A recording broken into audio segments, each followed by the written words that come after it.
O Caminho dos Reis por Brandon Sanderson. Capítulo 6. Ponte 4.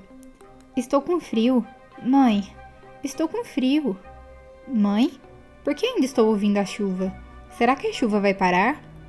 Coletado em Veviches, ano de 1172, 32 segundos antes da morte. O indivíduo era uma criança a olhos claros do sexo feminino, com cerca de 6 anos. Tavilac deixou todos os escravos saírem das celas ao mesmo tempo. Dessa vez, não temia fugas nem uma rebelião, não com uma terra inóspita atrás deles e cerca de 100.000 soldados armados bem à frente. Kaladin desceu do carroção. Estavam no interior de uma das formações semelhantes a crateras, cujas paredes recortadas se erguiam a leste. O terreno era desprovido de qualquer vida vegetal. Kaladin sentiu que o solo rochoso sob seus pés descalços era escorregadio. Poças de água da chuva haviam se acumulado nas depressões. O ar estava fresco e limpo, e o sol, inclemente, embora a umidade oriental o fizesse se sentir sempre pegajoso. Por toda a volta, estendiam-se os sinais de um exército há muito estabelecido. Era uma guerra que se desenrolava desde a morte do velho rei, quase 6 anos antes. Todos contavam histórias sobre aquela noite, a noite em que homens da tribo perxandiana haviam assassinado o rei Gavilar. Pelotões de soldados passavam marchando, seguindo as indicações de círculos pintados a cada interseção. Longas casamatas de pedra se distribuíam pelo acampamento, e havia mais tendas do que Kaladin discernira do alto. Não era possível usar transmutadores para criar cada abrigo. Após o fedor da caravana de escravos, aquele lugar cheirava bem, repleto de odores familiares, como couro tratado e armas lubrificadas. No entanto, muitos dos soldados tinham um ar displicente. Não estavam sujos, mas também não pareciam especialmente disciplinados. Percorriam o acampamento em grupos, com os casacos desabotoados. Alguns apontavam para os escravos e gracejavam. Aquele era o exército de um grão-príncipe? A força de elite que lutava pela honra de Alitkar? As tropas às quais Kaladin desejara se juntar? Atentamente, Blut e Teg observaram Kaladin se postar ao lado dos outros escravos, mas ele não tentou nada. Não era hora de provocá-los. Kaladin já vira como os mercenários agiam na presença de soldados. Blut e Teg representavam seu papel, caminhando de peito estufado e mãos sobre as armas, empurrando alguns escravos para seus lugares. Blut golpeou um dos homens com o porrete e o xingou grosseiramente. Mas ambos se mantiveram longe de Kaladin. "O exército do rei", disse o escravo ao lado dele. Era o homem de pele escura que lhe propusera uma tentativa de fuga. "Pensei que íamos trabalhar nas minas. Bem, não será tão ruim afinal de contas. Vamos limpar latrinas ou consertar estradas." Era estranho querer trabalhar nas latinas ou sob o sol quente. Kaladin desejava outra coisa. Desejava, sim, descobrira que ainda conseguia desejar. Uma lança nas mãos. Um inimigo pela frente. Ele poderia viver assim. Tavilac conversava com uma mulher olhos claros de aspecto importante, que trazia os cabelos escuros presos em uma complexa trança decorada com cintilantes ametistas e usava um vestido vermelho escuro. Ela se parecia muito com Laral. Provavelmente era do 4º ou 5º Dan, esposa e escriba de algum oficial do acampamento. Tavilac começou a fazer alarde de sua mercadoria, mas a mulher levantou sua mão delicada. "Posso ver o que estou comprando, mercador?" disse ela, com entonação suave e aristocrática. "Vou inspecionar pessoalmente os escravos." Ela começou a caminhar ao longo da fileira, acompanhada por diversos soldados. Seu vestido seguia a moda das nobres aletianas. Uma peça de seda ajustada ao corpo, com lustrosas saias por baixo, e abotoada da cintura até o pescoço, onde era arrematada por um estreito colarinho bordado a ouro. Uma longa manga esquerda ocultava a mão segura. A mãe de Kaladin sempre usara uma luva, o que parecia bem mais prático. A julgar por sua expressão, ela não estava particularmente impressionada com o que via. "Esses homens estão quase mortos de fome, doentes", comentou ela, pegando uma fina vareta de uma jovem assistente e usando-a para levantar os cabelos caídos sobre a testa de um dos homens e inspecionar sua marca. "Você está pedindo 2 brons de esmeralda por cabeça?" Tavilac começou a suar. "Talvez 1,5? E em que eu os utilizaria? Não deixaria homens tão imundos perto dos alimentos, e temos parchemanos para fazer a maior parte do trabalho." "Se Vossa Senhoria não gostou, Posso procurar outros grãos príncipes.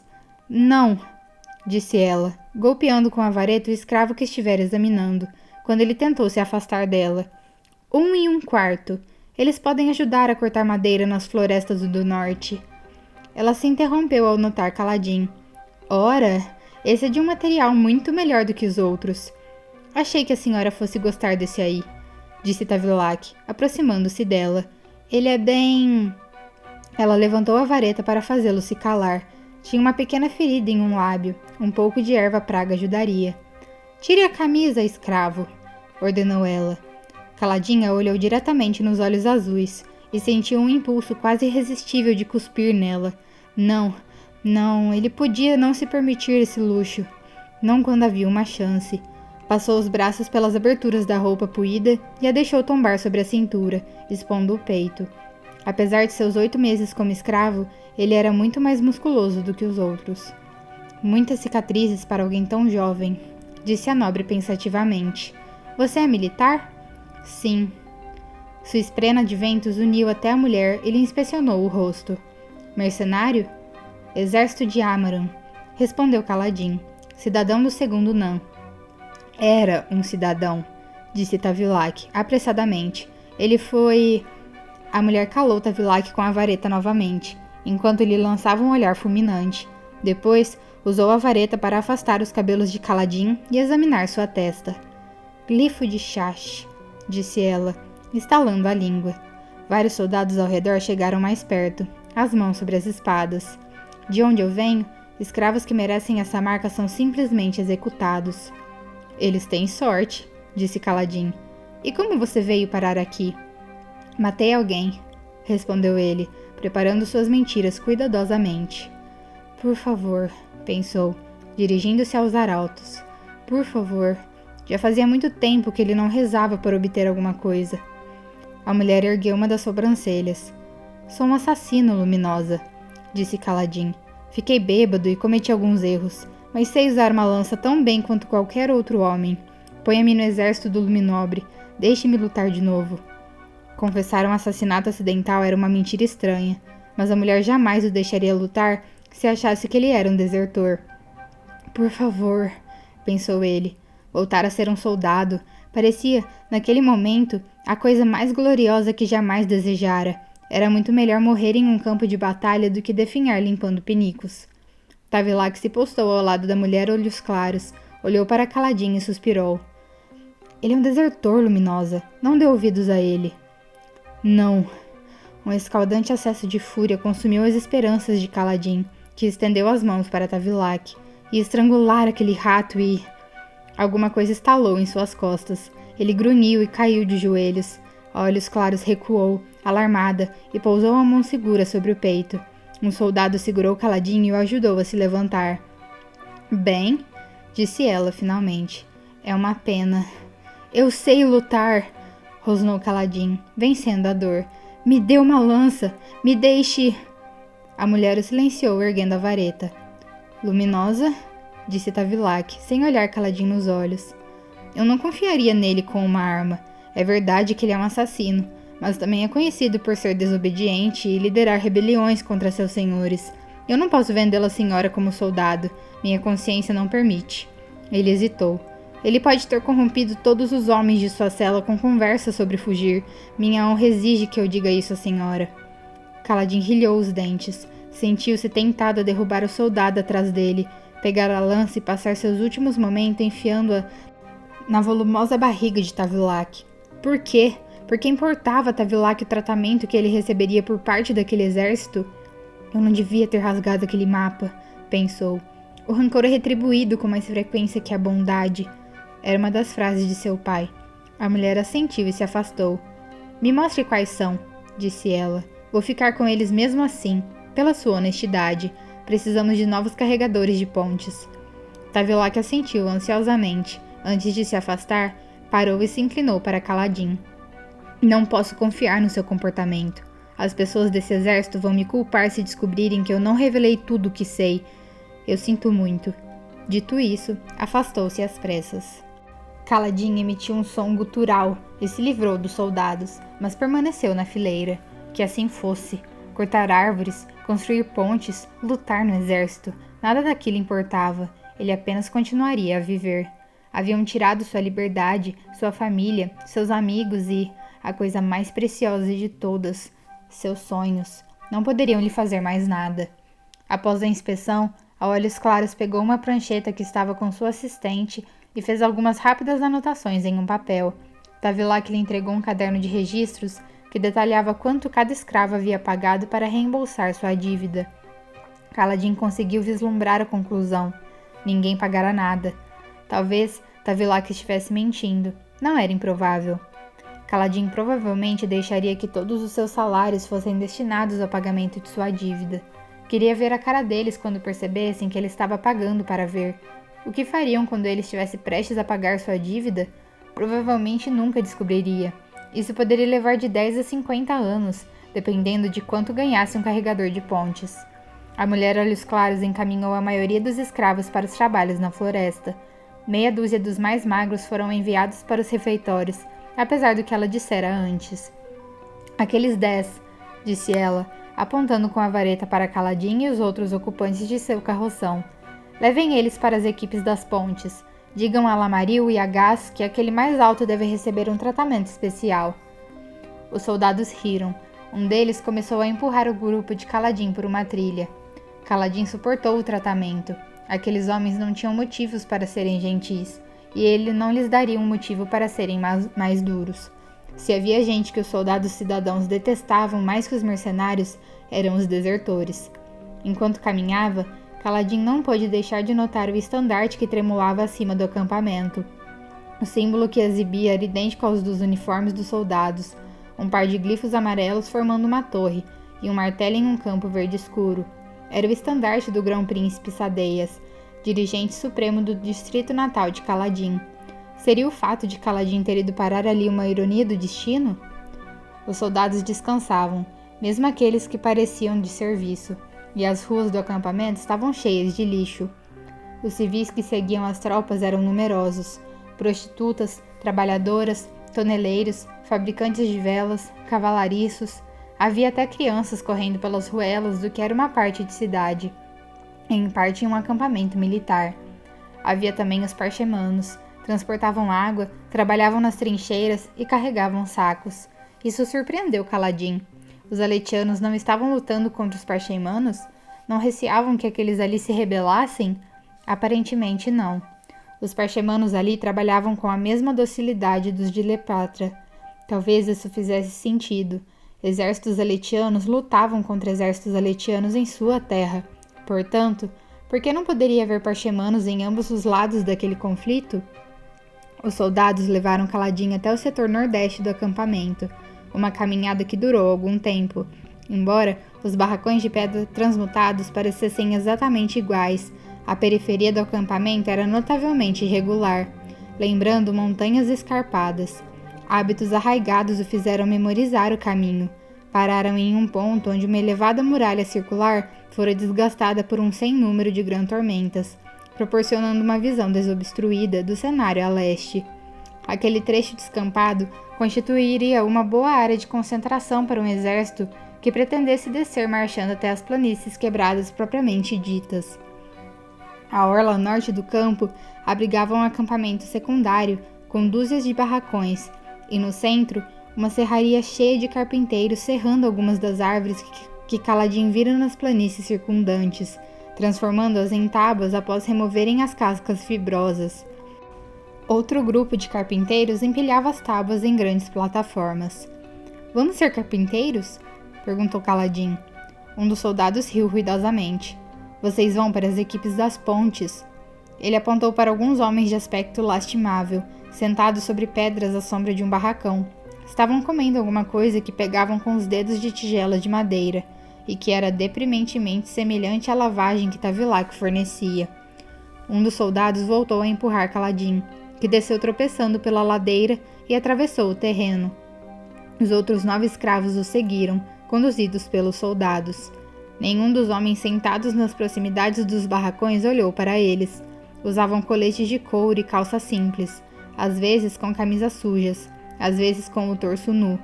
Aqueles homens depauperados não eram muito diferentes dos escravos, embora parecessem estar em condições físicas ligeiramente melhores. Novos recrutas, Gas! Gritou um dos soldados.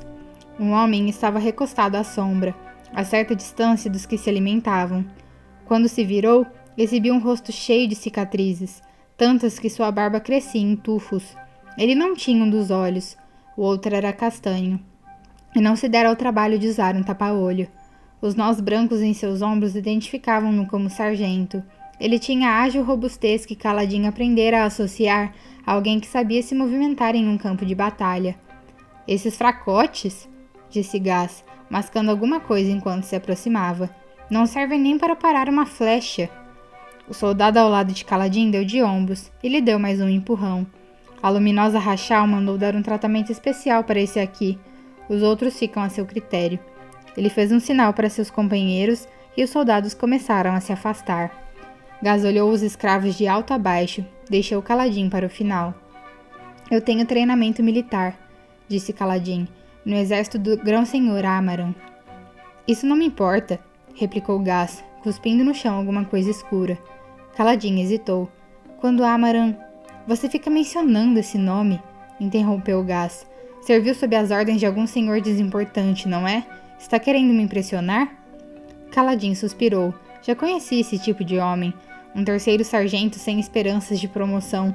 Seu único prazer na vida vinha de sua autoridade sobre gente em situação pior que a dele. Que assim fosse, então. Você tem uma marca de escravo, disse Gas, sorrindo desdenhosamente. Duvido que já tenha segurado uma lança. Seja lá como for, vai ter que se dignar a fazer parte do nosso grupo, Vossa Senhoria. A esprena de Kaladin voou até Gas e o inspecionou. Depois, como que o imitando, fechou um dos olhos. Kaladin sorriu ao vê-la, e Gas interpretou mal o sorriso. Fez uma carranca e se aproximou, o dedo em riste. Nesse momento, um sonoro coro de berrantes ecoou pelo acampamento. Os carpinteiros olharam para cima e os soldados que haviam conduzido Kaladin correram de volta à área central do acampamento. Os escravos atrás de Kaladin olharam ao redor, ansiosamente. Pai das tempestades! Praguejou Gas. Carregadores! Vamos, vamos! Seus imprestáveis! Ele começou a chutar alguns dos homens que estavam comendo. Eles largaram suas tigelas e se levantaram tropegamente. Usavam sandálias simples em vez de botas adequadas. Você, Vossa Senhoria, disse Gas, apontando para Kaladin. Eu não disse... Pela danação, não me interessa o que você disse. Você vai para a Ponte 4. Ele apontou para um grupo de carregadores que estava partindo. O resto de vocês esperem ali. Vou distribuir vocês depois. Mexam-se, ou penduro vocês pelos calcanhares. Kaladin deu de ombros e correu atrás do grupo de carregadores. Era uma das muitas equipes jorrando de ajolamentos ou das ruelas. Muitas mesmo. Cerca de 50 alojamentos, com 20 ou 30 homens em cada. Havia quase tantos carregadores de pontes quanto soldados em todo o exército de Amaran. A equipe de Kaladin atravessou o terreno, zigue-zagueando em meio a tábuas e pilhas de serragem e se aproximando de uma grande engenhoca de madeira. Ela obviamente já suportara algumas gran-tormentas e outras tantas batalhas. As moças e cavidades distribuídas por sua superfície pareciam ter sido provocadas por flechadas. Seria aquela a ponte que ele teria que carregar? Sim, pensou. Era uma ponte de madeira com cerca de 10 metros de comprimento e 3 de largura. Era inclinada na frente e atrás e não tinha balaustrada. As tábuas eram grossas, as maiores posicionadas no centro para reforçar a sustentação. Havia 40 ou 50 pontes alinhadas no local, talvez uma para cada barracão, sugerindo uma equipe para cada ponte. Cerca de 20 equipes estavam se reunindo ali. Gas portava um escudo de madeira e uma clava reluzente, mas não havia armas para mais ninguém. Após inspecionar rapidamente cada equipe, ele parou ao lado da ponte 4 e hesitou por alguns instantes. Onde está o líder da ponte de vocês? Perguntou. Morto, disse um dos carregadores. Se jogou do abismo de honra ontem à noite. Gas praguejou. Vocês não conseguem manter um líder nem por uma semana? Raios! Entrem em formação. Vou correr com vocês. Obedeçam às minhas ordens. Vou escolher outro líder de ponte depois de ver quem sobreviveu. Ele apontou para Kaladin. Você vai atrás, Fidalgote. Vocês, mexam-se! Raios os partam! Não vou aturar outra advertência por causa de vocês, idiotas! Mexam-se! Mexam-se! Os carregadores começaram a erguer. Kaladin não teve escolha a não ser ocupar um lugar vago na parte de trás da ponte. Ele calculara mal. Cada ponte tinha entre 35 e 40 homens por equipe. Eram 8 fileiras de 5 homens, 5 na largura, 3 sobre a ponte e 1 de cada lado, e 8 no comprimento. Mas sua equipe não possuía homens para todas as posições. Kaladin ajudou a erguer a ponte. Era provável que elas fossem construídas em madeira bem leve. Mas aquela coisa tinha um peso absurdo. Ele grunhiu, batalhando com o peso, levantando a ponte e então entrando sob ela. Homens correram para preencher os espaços vazios, e lentamente todos pousaram a ponte nos ombros. Pelo menos havia barras, abaixo, que ofereciam apoio. Os outros homens tinham almofadas nas ombreiras dos coletes, de modo a amortecer a pressão e ajustar os ombros aos suportes. Kaladin não recebera nenhum colete. Portanto, os suportes pressionavam sua pele sem qualquer anteparo. Ele não conseguia ver nada. A concavidade existente para abrigar sua cabeça lhe bloqueava a visão em todas as direções. Os homens nas laterais tinham um campo visual melhor. Kaladin imaginou que aquelas posições deviam ser as mais cobiçadas. A madeira cheirava a óleo e suor. Vamos! Disse Gaz, com uma voz que soou abafada no cubículo. Kaladin grunhiu quando a equipe começou a trotar. Não conseguia ver para onde estava indo. E quando a equipe começou a descer a encosta leste, em direção às planícies quebradas, ele se esforçou para não tropeçar. Logo, estava suando e praguejando baixinho, enquanto a madeira friccionava e esfolava seus ombros, que já minavam sangue. Pobre idiota, disse uma voz ao lado. Kaladin olhou para a direita, mas os suportes de madeira bloqueavam sua visão. Você está... Ele bufou. Você está falando comigo? Você não devia ter insultado Gaz, disse o homem, cuja voz soava cavernosa. Ele às vezes deixa recém-chegados irem nas fileiras externas. Às vezes. Kaladin tentou responder, mas estava sem fôlego. Pensou que estivesse em melhor forma, mas passara 8 meses sendo alimentado com lavagem, sofrendo espancamentos e suportando gran-tormentas, em porões com goteiras, celeiros lamacentos ou celas. Não era mais o mesmo. Respire profundamente, disse a voz abafada. Concentre-se nos passos. Conte os passos. Isso ajuda. Kaladin seguiu o conselho. Podia ouvir as outras equipes trotando nas proximidades. Mais atrás, ecoavam os sons familiares de homens marchando e cascos martelando a pedra. Eles estavam sendo seguidos por um exército. Abaixo, petrobulbos e pequenas trilhas de casca pétrea brotavam da pedra e o faziam tropeçar, coberta de saliências rochosas. As planícies quebradas pareciam ser acidentadas e irregulares. Isso explicava por que não se utilizavam rodas para as pontes. Carregadores eram muito mais velozes em um terreno tão difícil. Kaladin logo sentiu os pés machucados e feridos. Não poderiam ter lhe dado calçados? Mas continuou a avançar, apertando o maxilar para aguentar o sofrimento. Era apenas mais um trabalho. Ele seguiria em frente e sobreviveria. Um baque surdo. Seus pés estavam pisando em madeira. Era uma ponte, e esta permanente, que transpunha um abismo entre platôs. A equipe a atravessou em poucos segundos e seus pés voltaram a caminhar sobre rocha. Mexam-se! Mexam-se! Berrou Gaz. Raios os partam! Continuem! Eles continuaram a trotar, enquanto o exército atravessava a ponte que ficara para trás, centenas de botas ressoando na madeira. Não demorou muito, e sangue começou a escorrer dos ombros de Kaladin. Sua respiração estava irregular, e seus flancos doíam de modo atroz. Ele ouvia a respiração dos outros, sons que se alastravam pelo confinado espaço sob a ponte. Então, ele não era o único. Com sorte, talvez chegassem rapidamente ao destino. Foi uma esperança vã. A hora seguinte foi uma tortura, pior que qualquer espancamento que tivesse sofrido como escravo, pior que qualquer ferimento que tivesse recebido nos campos de batalha. A marcha parecia infindável. Kaladin tinha uma vaga noção de ter visto as pontes permanentes quando olhou para as planícies a partir do vagão de escravos.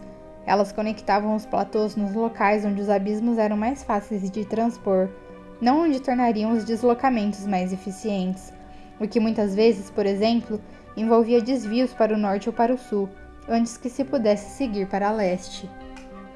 Os carregadores rosnavam, praguejavam, gemiam e logo se calavam. Cruzavam ponte após ponte, platôs após platô. Kaladin não chegou a ter oportunidade de dar uma boa olhada nos abismos. Apenas continuava a trotar e trotar. Já não conseguia sentir os pés. Continuou a trotar. Sabia que se parasse, seria espancado. Tinha a sensação de que seus ombros haviam sido esfolados até os ossos. Tentou contar os passos, mas estava exausto demais até para isso. Mas não parou de avançar.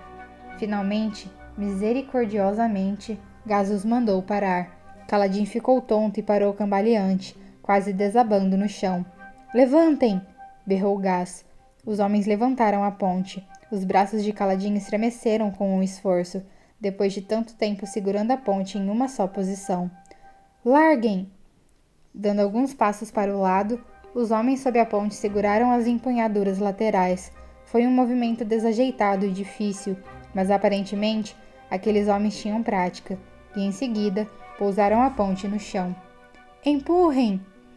Kaladin recuou, confuso, enquanto os homens empurravam as empunhaduras nas laterais e na traseira da ponte. Estavam à beira de um abismo desprovido de pontes permanentes. Outros carregadores, em ambos os lados, também empurravam suas pontes para a frente. Kaladin olhou por sobre o ombro. O exército era composto por aproximadamente 2.000 homens, vestidos de branco e verde floresta. Eram 1.200 lanceiros olhos escuros e algumas centenas de cavaleiros montando raros e preciosos cavalos. Mais atrás, a infantaria pesada, um grande grupo de olhos claros metidos em espessas armaduras, empunhando maçãs e escudos de aços quadrados. Haviam escolhido, ao que parecia, um local onde o abismo era estreito e o primeiro platô um pouco mais elevado que o segundo. A ponte tinha um comprimento 2 vezes maior que a largura do abismo. Percebendo que Gaz o xingava, Kaladin se juntou aos demais, no esforço de empurrar a ponte sobre o solo pedregoso. Quando ela enfim se acomodou no outro lado, com um baque seco, os carregadores se afastaram para deixar a cavalaria passar. Kaladin estava exausto demais para observar, tombou sobre as pedras e se deitou de costas, escutando os passos da infantaria retumbarem pela ponte. Virando a cabeça para o lado, viu que os outros carregadores haviam caído também. Com o escudo pendurado nas costas, Gaz caminhava em meio a eles, balançando a cabeça e resmungando alguma coisa sobre a inutilidade dos carregadores. Kaladin desejou permanecer ali, olhando para o céu, alheio ao mundo. Seu treinamento o alertava, no entanto, que isso poderia lhe causar câimbras. O que faria o caminho de volta ser ainda pior. Aquele treinamento pertencia a outro homem, de outra época, quase da Era Sombria. Porém, embora Kaladin pudesse não ser mais aquele homem, podia ainda escutá-lo.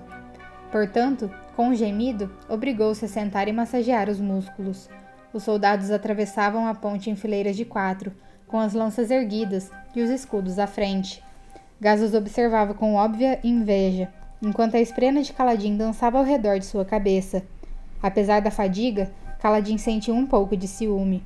Por que estaria ela se ocupando com aquele fanfarrão, em vez de se ocupar com ele? Após alguns minutos, Gaz notou Kaladin e franziu o senho. Ele está se perguntando por que você não está deitado, disse uma voz familiar.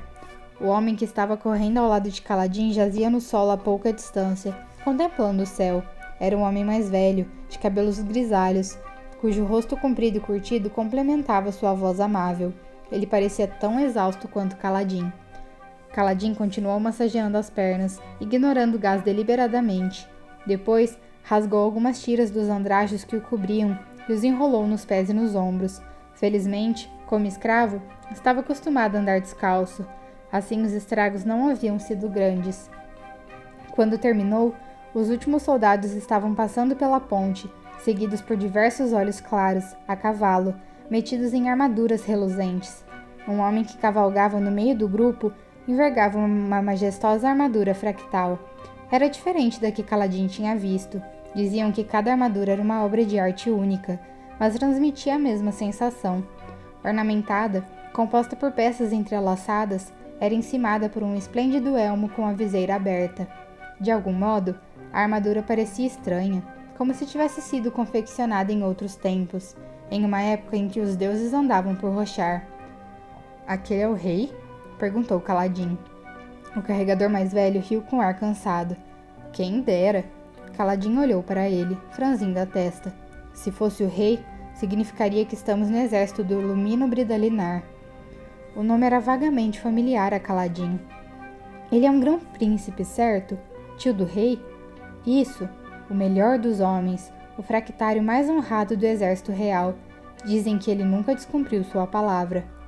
Kaladin bufou com desprezo. Diziam a mesma coisa de Amaron.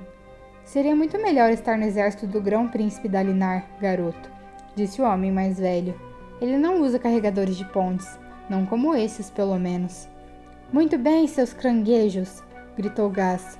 De pé! Os carregadores gemeram e se puseram de pé aos tropeções. Kaladin suspirou. O breve descanso servira apenas para lhe revelar como estava exausto. Fico feliz em retornar, murmurou. Retornar? Replicou o outro carregador. Não vamos voltar? Seu companheiro riu secamente.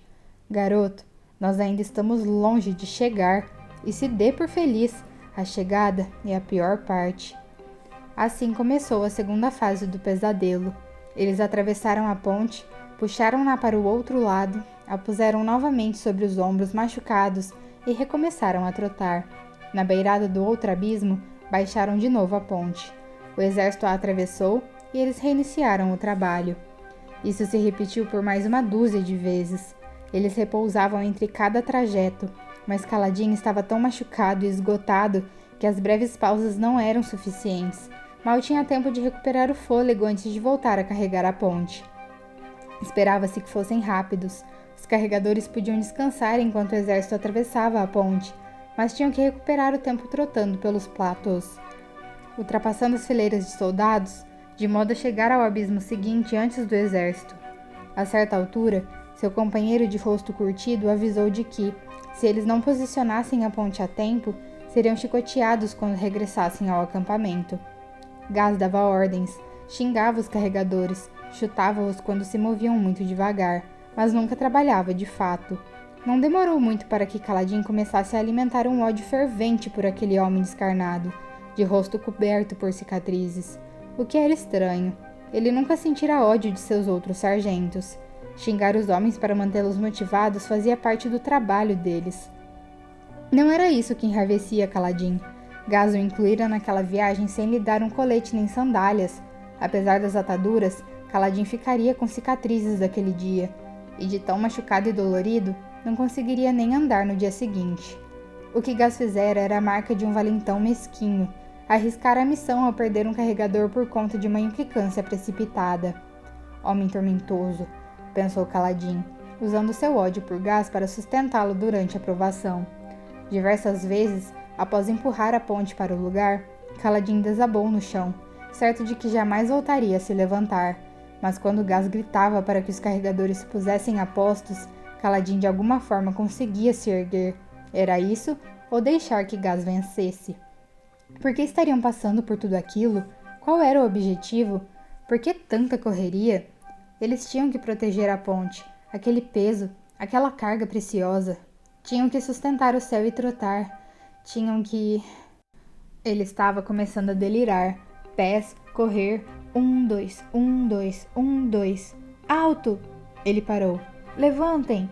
Ele ergueu as mãos. Larguem! Ele deu um passo para trás e baixou a ponte. Empurrem! Ele empurrou a ponte. Morram! Essa última voz de comando ele mesmo acrescentava, a cada vez. Ele caiu sobre o chão pedregoso, obrigando o Petrobulbo a recolher suas gavinhas ao tocá-las. Já incapaz de se importar com as cãibras, fechou os olhos. Entrou então em uma transe, uma espécie de semissono, durante o que pareceu apenas um instante. Levantem! Ele se levantou, tropeçando em seus pés ensanguentados. Atravessem! Ele atravessou a ponte, sem se dar ao trabalho de olhar para o precipício mortal que havia em cada lado. Puxem! Ele segurou uma das empunhaduras e puxou a ponte por cima do abismo. Troquem! Kaladin permaneceu parado, sem entender. Gaz nunca dera aquela voz de comando antes. Os soldados estavam formando fileiras, movendo-se naquela mescla de nervosismo e forçada descontração que muitas vezes vivenciavam antes de uma batalha. alguns esprenos de expectativa, que lembravam flâmulas vermelhas dropejando ao vento. Começaram a brotar da rocha e a serpentear em meio aos soldados. Uma batalha? Gaz agarrou o ombro de Kaladin e o empurrou para a frente da ponte. Os recém-chegados vão na frente, Vossa Senhoria, disse ele com um sorriso maldoso. Aturdido, Kaladin segurou a ponte como os demais e a levantou. Embora as empunhaduras fossem todas idênticas, a fileira da frente dispunha de uma abertura que lhe permitia olhar para fora. Todos os carregadores haviam mudado de posição. Os homens que trotavam à frente passaram para trás, e os que estavam atrás, inclusive Kaladin e o carregador de rosto curtido, passaram para a primeira fila. Kaladin não perguntou o significado daquilo, não se importava, mas gostou de estar ali. Trotar ficava mais fácil e ele conseguia enxergar adiante. A paisagem era das terras tempestuosas, embora se vissem tufos de grama dispersos. A rocha ali era dura demais para que suas sementes se implantassem plenamente. Os petrobulbos eram mais comuns, brotando por todo o platô, como pedras do tamanho da cabeça de um homem. Muitos estavam abertos e estendiam suas gavinhas, que pareciam línguas verdes. Alguns estavam até florescendo. Após tantas horas respirando na asfixiante concavidade sob a ponte, trotar à frente era quase relaxante, porque haviam entregado a um recém-chegado uma posição tão maravilhosa. Telenetlin, portador de todas as agonias, disse o homem à sua direita, com voz aterrorizada. A coisa vai ficar feia. Eles já estão alinhados. A coisa vai ficar feia. Confuso, Kaladin fixou o olhar no abismo à frente. Homens com peles marmorizadas em carmesim e preto estavam perfilados no lado oposto. Usavam estranhas armaduras laranja escuro que lhes cobriam os antebraços, peitos, cabeças e pernas. Sua mente entorpecida levou alguns momentos para compreender. Os Parshendianos. Eles não eram como os trabalhadores parchemanos comuns. Eram muito mais musculosos, muito mais sólidos. Tinham uma compleição robusta de soldados e portavam armas penduradas nas costas. Alguns tinham barbas rubro-negras, entrelaçadas com pedaços de pedras. Outros estavam barbeados. Enquanto Kaladin os observava, os Parshendianos da frente se ajoelharam, seguravam arcos curtos, com as setas preparadas. Ao contrário dos arcos longos, projetados para arremessar flechas a grandes distâncias, aqueles eram pequenos arcos curvos, feitos para disparar em linha reta com força e velocidade. Uma arma excelente para exterminar um grupo de carregadores antes que pudessem assentar a ponte. A chegada é a pior parte. Agora, finalmente o verdadeiro pesadelo havia começado. Gaz ficou atrás das equipes, berrando para que avançassem. Os instintos de Kaladin gritavam para que ele saísse da linha de fogo, mas a ponte impulsionada o impelia para a frente, direto para a borraca da fera, cujas mandíbulas estavam prontas para se fechar. O cansaço e a dor desapareceram. O choque pôs Kaladin em alerta. As pontes avançaram mais depressa, com os carregadores gritando enquanto corriam. Corriam em direção à morte. Os arqueiros dispararam. A primeira onda matou o amigo de Kaladin com 3 setas. O homem à sua esquerda tombou também. Kaladin nem vira seu rosto, gritando enquanto caía. Não morreu imediatamente, mas a equipe da ponte o pisoteou. A ponte se tornava notavelmente mais pesada à medida que seus carregadores morriam. Calmamente, os Parshendianos prepararam e dispararam uma segunda saraivada. Ao lado, Kaladin entreviu outra equipe em apuros. Os Parshendianos pareciam concentrar o fogo em determinadas equipes. Aquela recebeu toda uma leva de flechas, disparada por dezenas de arqueiros. As 3 primeiras filas de homens tombaram e fizeram tropeçar os que vinham atrás. A ponte se inclinou e foi abaixo, deslizando para o chão com um som de esmagamento, enquanto corpos caíam uns sobre os outros. Flechas uniram ao lado de Kaladin, matando 2 outros homens que estavam à frente junto com ele. Outras setas se cravaram na madeira ao redor, uma delas passando de raspão por seu rosto. E ele gritou, de medo, de choque, de dor, de puro assombro. Nunca antes se sentira tão impotente em uma batalha. Já atacara fortificações inimigas e já correra sob nuvens de flechas, mas sempre sentira que, em certa medida, estava no controle. Tinha sua lança, tinha seu escudo, podia reagir. Não daquela vez. Os carregadores eram como porcos correndo para o matadouro. Uma terceira rodada de flechas foi disparada. e outra das 20 equipes de pontes tombou. Nuvens de flechas também partiam do lado letiano, atingindo os parchendianos. A ponte de Kaladin estava quase chegando ao abismo. Ele já conseguia ver os olhos negros dos parchendianos do outro lado, distinguia os traços de seus rostos marmorizados. Por toda a volta, carregadores gritavam de dor, enquanto setas os derrubavam sob as pontes. Outra ponte desabou com estrondo, seus carregadores mortos. Na retaguarda, Gaz berrou: "Levantem e soltem, seus idiotas!" A equipe se deteve quando os parchendianos lançaram mais uma saraivada. Homens gritaram atrás de Kaladin. Os disparos dos parchendianos foram interrompidos por um revide idêntico do exército aletiano. Kaladin estava desnorteado pelo choque, mas seus reflexos sabiam o que fazer: largar a ponte e se postar na posição de empurrar. Isso expôs os carregadores que estavam a salvo nas fileiras ao fundo. Os arqueiros parchendianos, obviamente, conheciam o movimento e lançaram uma última saraivada. Uma onda de setas atingiu a ponte, derrubando mais meia dúzia de homens e respingando sangue nas tábuas escuras. Esprenos de medo, ondulantes e violeta, brotaram da madeira e se agitaram no ar. Empurrar a ponte ficou muito mais difícil, devido à perda de homens. Sentindo as mãos escorregadias, Kaladin tropeçou, caiu de joelhos e deslizou até a beirada do abismo, onde mal conseguia se segurar. Ele oscilou, com uma das mãos agarrada à pedra e a outra pendurada sobre o vazio. Sua mente sobrecarregada foi assaltada por uma vertigem, enquanto ele contemplava a escuridão do penhasco íngreme. A altura era linda, ele adorava escalar formações rochosas com Tien. Por reflexo, jogou-se sobre o platô e engatinhou para trás. Alguns soldados de infantaria, protegidos por escudos, estavam empurrando a ponte. Os arqueiros do exército trocavam flechadas com os parchendianos. Quando a ponte foi colocada no devido lugar, a cavalaria pesada a atravessou com estrépito, investindo contra os inimigos. 4 pontes haviam caído, mas 16 estavam posicionadas, permitindo um ataque efetivo.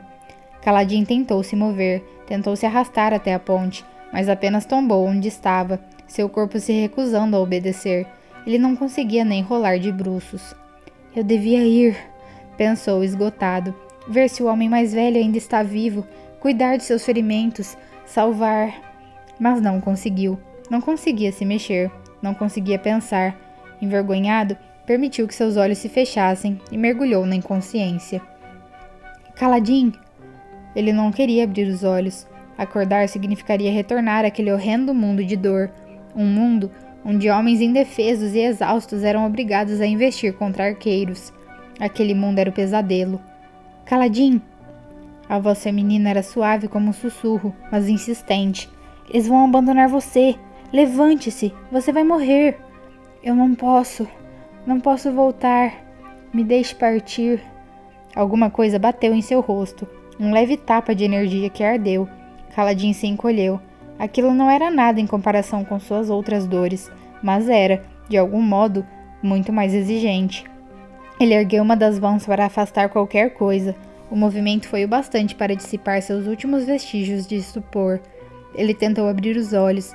Um deles se recusou a fazê-lo, pois o sangue de um corte no rosto havia escorrido e formado uma casca sobre a pálpebra. O sol se movera. Horas haviam se passado.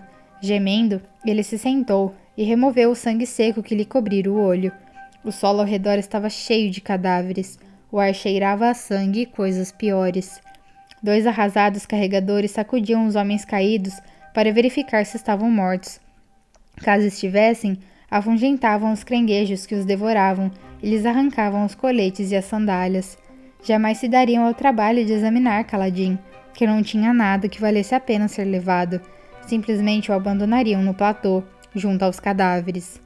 A esprena de Kaladin zumbiu no ar, ansiosamente. Ele esfregou o queixo onde ela o golpeara. Esprenos grandes como ela podiam mover pequenos objetos e aplicar pequenos beliscões de energia, o que os tornava mais incômodos. Mas daquela vez, provavelmente, ela salvara a vida de Kaladin, que grunhiu ao perceber quantos lugares de seu corpo estavam doloridos. Você tem nome, espírito? Perguntou ele, erguendo-se penosamente nos pés machucados. No platô, para o qual o exército cruzara, soldados examinavam os corpos dos parchendianos mortos, procurando alguma coisa, Equipamentos, talvez? Ao que tudo indicava, as forças de Cedéias haviam vencido. Pelo menos, não se via nenhum parchendiano vivo. Haviam sido mortos ou fugido. O platô onde a luta fora travada parecia exatamente igual aos que eles haviam atravessado. A única diferença era que, no centro, havia um grande alguma coisa. Lembrava um enorme petrobulbo, talvez um grande casulo ou concha, com cerca de 6 metros de altura. Um dos lados fora aberto, deixando à mostra viscosas entranhas. Kaladin não notara aquilo no início da luta. Os arqueiros lhe haviam exigido toda a atenção. Um nome, disse a esprena de vento, a voz distante. Sim, eu de fato tenho um nome. Ela olhou para Kaladin com ar de surpresa. Por que eu tenho um nome? Como vou saber? Respondeu Kaladin, forçando o corpo a se mover. Seus pés ardiam de dor, ele mal conseguia mancar. Os carregadores nas proximidades o olharam intrigados, mas ele os ignorou. Capengou então pelo platô até encontrar um carregador morto ainda de colete e sapatos. Era o homem, de rosto curtido, que fora tão amável com ele. Uma flecha lhe traspassara o pescoço. Kaladin ignorou seus olhos surpresos, que fitavam cegamente o céu, e recolheu suas roupas, colete e sandálias de couro, camisa manchada de sangue. Sentiu desprezo por si mesmo, mas não podia contar com gás para lhe fornecer roupas. Ele se sentou e usou as partes mais limpas da camisa para substituir suas ataduras improvisadas. Depois, vestiu o colete e calçou as sandálias, evitando se mexer muito. Uma brisa começou a soprar, afastando o cheiro de sangue e os sons emitidos pelos soldados, que chamavam uns aos outros. A cavalaria já se reagrupava, como que ansiosa para retornar. Um nome, disse a esprena, caminhando pelo ar até parar em frente ao rosto dele. Estava em sua forma feminina, com saia esvoaçante e pés delicados. Silprena. Silprena, repetiu Kaladin, amarrando as sandálias. Sil, disse ela, inclinando a cabeça. Engraçado, parece que eu tenho um apelido. Parabéns. Kaladin se pôs de pé, tropegamente. Não muito longe estava Gás, com as mãos nos quadris e escudo preso às costas. Você, disse ele, apontando para Kaladin, e em seguida para a ponte. Você deve estar brincando, respondeu Kaladin, olhando para os carregadores remanescentes da equipe inicial, que estavam agrupados em torno da ponte. Eram menos da metade do efetivo inicial. Ou carrega, ou fica para trás, disse Gás. Parecia estar irritado com alguma coisa. Ele esperava que eu morresse, percebeu Kaladin. Foi por isso que não se incomodou de me dar um colete nem sandálias. Eu estava na frente. Ele fora o único da primeira fila que havia sobrevivido. Kaladin quase se sentou e deixou que o abandonassem, mas morrer de sede em um platô isolado não era sua preferência. Cambaleou até a ponte. Não se preocupe, disse um dos carregadores. Eles vão nos deixar ir devagar agora, com várias paradas, e vamos ter a ajuda de alguns soldados. São necessários 25 homens para levantar uma ponte. Kaladin suspirou e ocupou um lugar, enquanto alguns desafortunados soldados se juntavam a eles. Juntos, ergueram a ponte no ar. Estava tremendamente pesada, mas de alguma forma, eles conseguiram. Kaladin andou, se sentindo entorpecido. Achara que não havia mais nenhum mal que a vida pudesse lhe fazer. Nada pior que ser marcado com um chache de escravo. Nada pior que perder tudo o que tinha para a guerra. Nada mais horrível que falhar com aqueles que jurara proteger. Ao que parecia, ele estava errado. Ainda havia um mal que podiam lhe fazer. Um último suplício que o mundo lhe reservara exclusivamente. Chamava-se Ponte 4.